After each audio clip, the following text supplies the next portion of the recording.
Здраво на сите! Јас сум Теја, ученичка во прва година.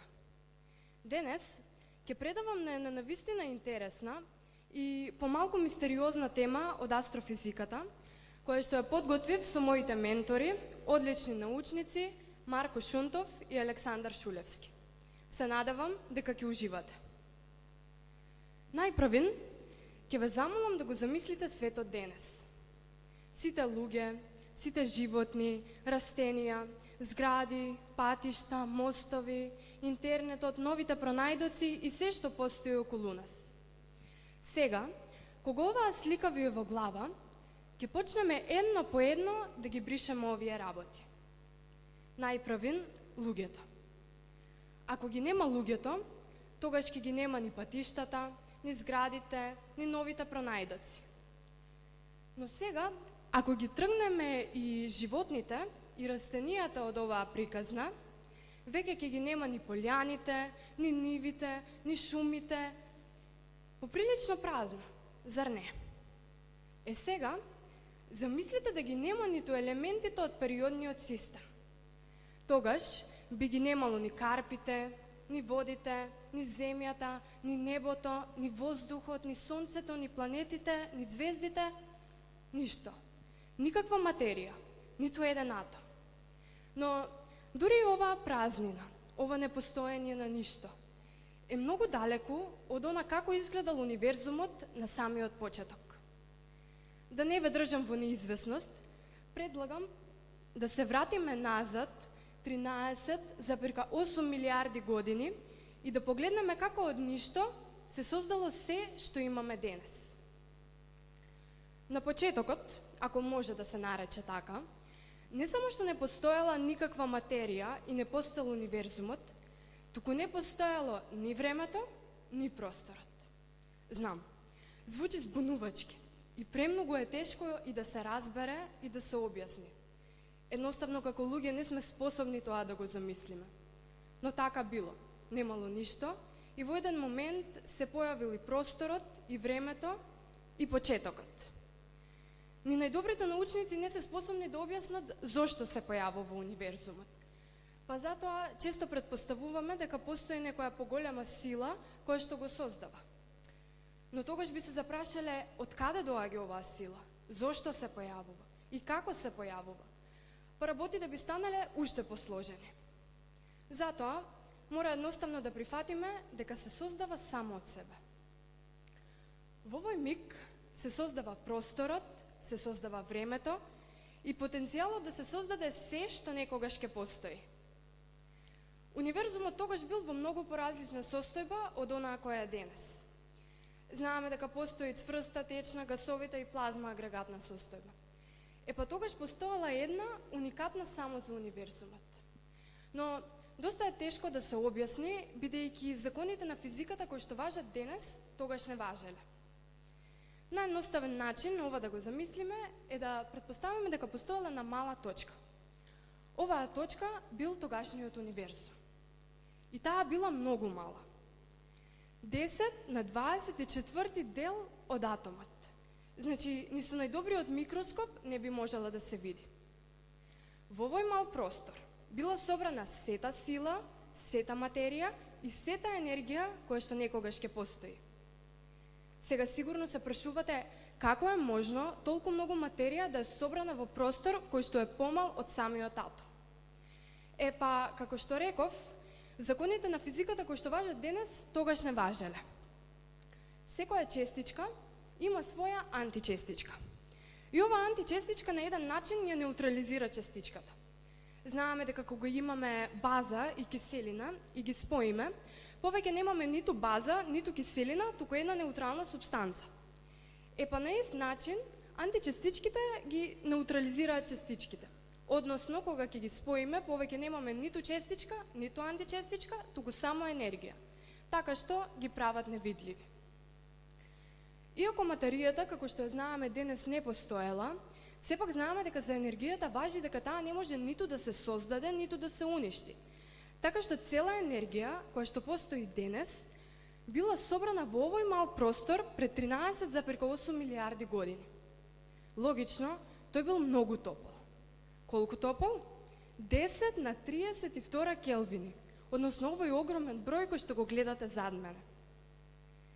Бидејќи универзумот бил волку топол и сето тоа било собрано во толку мал простор, тој немал друга опција освен да експлодира. Моментот познат како Биг Бенг. Односно, универзумот почнал да ја шири оваа енергија. Освен енергија и материја, во универзумот постоела и сила. И тоа само е една сила, наречена суперсила. Таа ги содржала 4 основни сили кои што постојат и денес, но тогаш биле обединети, действувале заедно. Тоа се гравитацијата, или силата заради која што предметите паѓаат на земја, електромагнетната сила, односно силата која што ги држи магнетите на фрижидерот или пак електроните околу атомското јадро, нуклеарната јака сила, односно силата благодарение на која што протоните и неутроните се држат во јадрото, и слабата сила или силата заради која што неутроните се претвараат во протони и електрони. Овие сили действувале заедно се до моментот кога гравитацијата се одделува од нив. Таа ги имала истите моќи што ги има и денес, но бидејќи немала материја, немала врз што да действува, така што била поприлично бескорисна. Освен неа се одвојува и јаката сила, така што сега имаме гравитација, јака сила и електрослаба сила. Сите овие настани, ова одделување на силите, предизвикало во универзумот да се издаде многу топлина. Што мислите? Што се случило со универзумот кога волку енергија се оддала во него? Да замислиме вака. Универзумот да е балон. И сета оваа енергија која се оддава да е воздухот. Кога во балонот дуваме воздух, тој се шири, така? По истото се случило и со универзумот. Тој почнал да расте. И тој се уште расте, и ден денешен, но многу побавно. После инфлацијата, за прв пат во универзумот се појавуваат честички. Но тоа не биле никаков атом, ниту пак некој негов градбен дел. Сега, универзумот бил леплива каша од кваркови, лептони, фотони и глуони. Ова се најситните честички кои што постојат во универзумот. Во училиште научат дека атомите се најмали градбени единки на материјата, па дека тие се создадени од протони, неутрони и електрони кои што секако се помали од нив, но всушност ова се најмалите честички. Кварковите се градбени единки на протоните.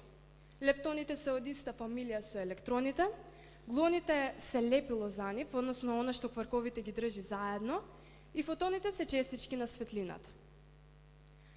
Кварковите се комбинирале заедно, формирајќи ги првите протони и првите електрони. Сепак, во универзумот се уште било премногу топло за да се создадат посложени структури. Овие честички, протоните и неутроните, имале премногу кинетичка енергија, така што не можеле да се стабилизираат, а од друга страна пак немало сила која што ќе им помогна да се држат заедно. Многу наскоро електромагнетната сила се одделува од електрослабата сила, така што сега имаме идеални услови за да се формираат првите атоми. Имаме сила која што ќе ги држи заедно, а и е доволно ладна. Протоните и неутроните се комбинирале заедно благодарение на јаката сила, ним им се придружиле електроните благодарение на електромагнетната сила и така биле формирани првите атоми. Сега ќе избројам до 3 и ќе ве замолам сите во исто време да трепнеме. Значи бројам до 3 и трепнуваме. 1, 2, 3. Волку време поминало од почетокот па до формирањето на првите атоми. Се за што досега зборував се случило во само една секунда. Во едно наше трепнување биле создадени скоро сите протони, неутрони и електрони кои што се наоѓаат во атомите околу нас сега. Понатаму, работите се одвивале многу побавно. Биле потребни милиарди и милиарди години за универзумот да изгледа онака како што изгледа денес. Тој се ширел, се ладел и се полнил со нови честички. Благодарение на првите два елементи, хелиум и водород, се формирале звездите, па со нивно групирање благодарение на гравитацијата и првите галаксии. Во јадрото на звездите, со спојување на веќе постоечките елементи, се формирали посложени елементи, како азотот, јаглеродот, железото и сите останати природни елементи од периодниот систем. Така се формирани и кометите, астероидите, Сонцето, Сончевиот систем, Земјата и останатото е веќе историја. Сите работи кои што на почетокот ги избришавме, сега една по една се појавуваат. Но, клучниот момент бил во онаа прва секунда, првото трепнување, првиот здив, кога се родило семето на се што некогаш ќе постои. Ова една секунда за нас е беззначајно време, но тогаш представувала апсолутно се. Благодарение на неа, денес постои животот и постоиме ние. Ви благодарам за вниманието.